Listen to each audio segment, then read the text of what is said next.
All right, ladies and gentlemen, I am really excited about how Tulsi Gabbard has been calling things out the way she sees it. It's really a continuation of her time in Congress, except I think now it's becoming more amplified. A lot of us hoped that maybe when she got out of Congress, she would still be a voice.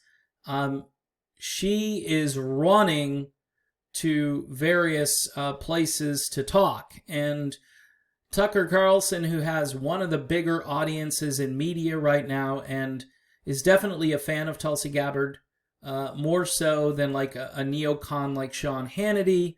I've seen other people have Tulsi on, and they say nice things, but then they kind of revert back to like the whole George W. Bush talking points if they're on the right, and I just hate that.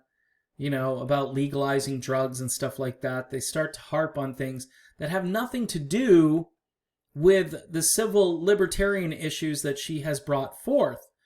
And in this case, she is roasting probably the worst swamp creature, one of them, that I can imagine. A guy who's done more to thwart the United States Constitution, calling out authoritarians while acting like an authoritarian. It's brilliant stuff. I think it's all projection, quite honestly. It's like opposite day at school, You say something and I'll do the opposite. In any event, here's Tulsi on Tucker and just absolutely hitting it out of the park. If you don't mind, I'd like to just quote John Brennan directly so that people can't say I'm taking this out of context. Directly, yes. John Brennan says, members of the Biden team who have been nominated or appointed are now moving in laser-like fashion to try to uncover as much as they can about what looks very similar to insurgency movements they've seen overseas, where they germinate in different parts of the country and gain strength and bring together an unholy alliance, frequently of religious extremists, authoritarians, fascists, bigots, racists, nativists, and even libertarians. This is the extent that they are going to try to undermine the rights and freedoms that are guaranteed to every one of us, and it's incredibly dangerous. Yes, it is incredibly dangerous, and obviously I mentioned the libertarian comment to my friend Reed, who did a nice video talking, Reed Coverdale, who is the naturalist capitalist here on YouTube. Please subscribe to his channel. He's a sharp guy. He's a working class guy. He's got just a really good grasp of what it means to be a libertarian, and I appreciate his commentary. But let me get back to this. This is Tulsi Gabbard, on fire, vintage, whatever, however you want to describe it. This is the person that if she was heard on a regular basis and there was no censorship and there was no banning of her AdSense account at the most crucial moment in her presidential run. Now, keep in mind, she would have done much better, but as a Democrat, she would struggle because Democrats really don't care about a lot of issues. They don't. And there are a lot of Republicans that are in the same boat. But I would have to say that Democrats, the last time around, they just ran to oppose Donald Trump. They really didn't care that much about issues. They wanted to remove the boogeyman from the office, and they physically almost had to take him out of there. And we don't even know, based on what I believe, that if the whole thing was, shall we say, done above board. I'm trying to choose my words carefully here, because there are certain words you can't say or you trigger the demonetization of your channel.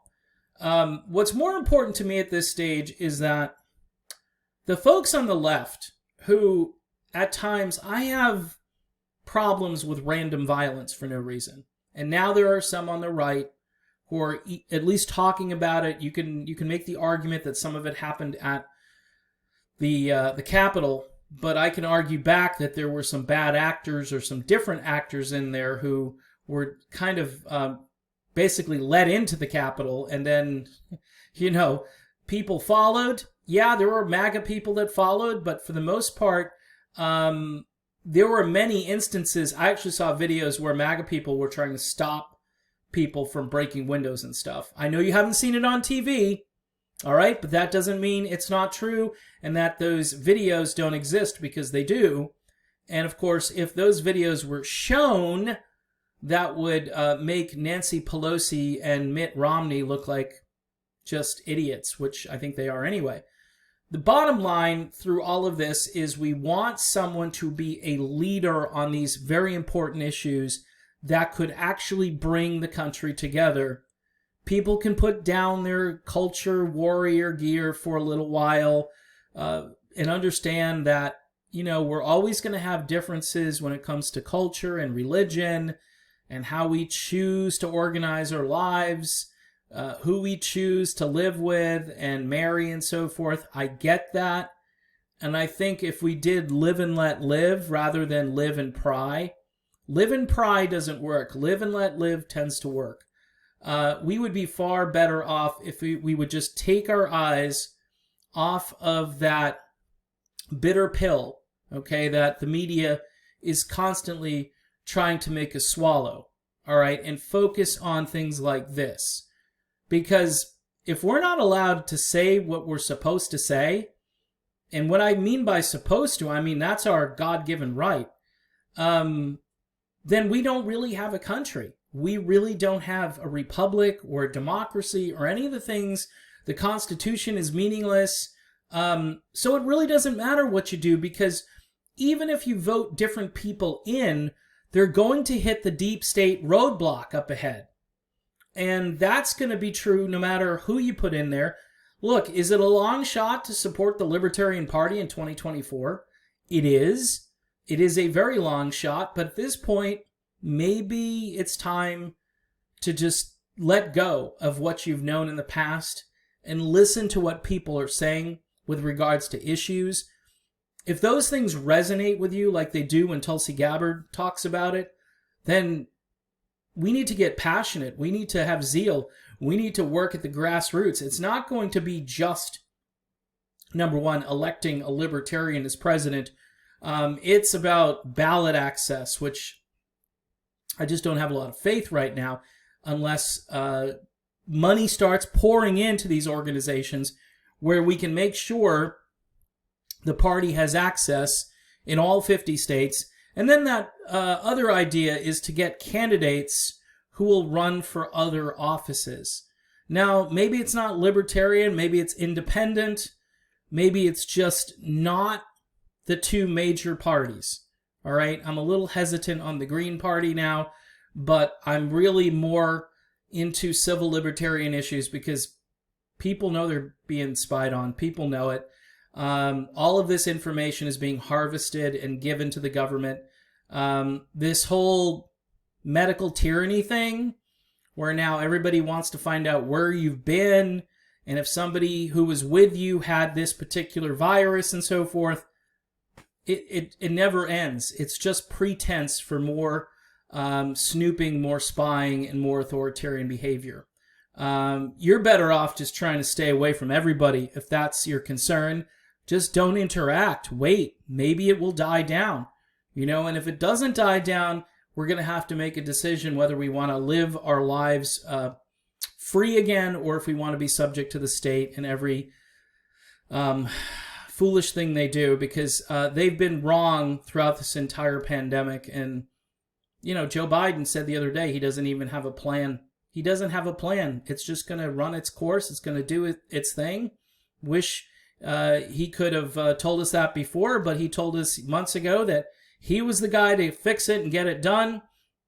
Like I said, this was all just to get rid of the orange man bad. That's all that was. And it's too bad, because we really need to vote based on issues rather than how we feel about the way someone tweets. Tulsi Gabbard, though, puts a much better face on it. She is far more cerebral, far more articulate, and I think the country would unite around her either as president or as vice president. She would be a breath of fresh air in the midst of this continuous false narrative that we get sometimes from both the left and the right.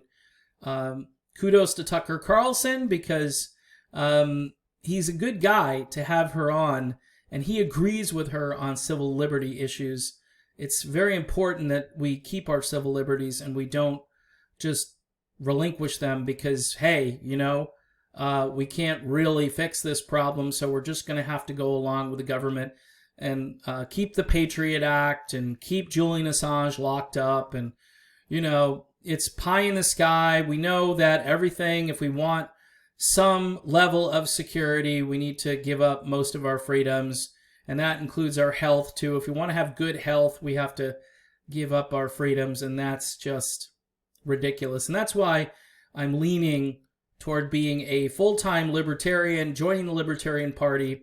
I will let you know when I do that, just for the heck of it. I don't think anybody will really care.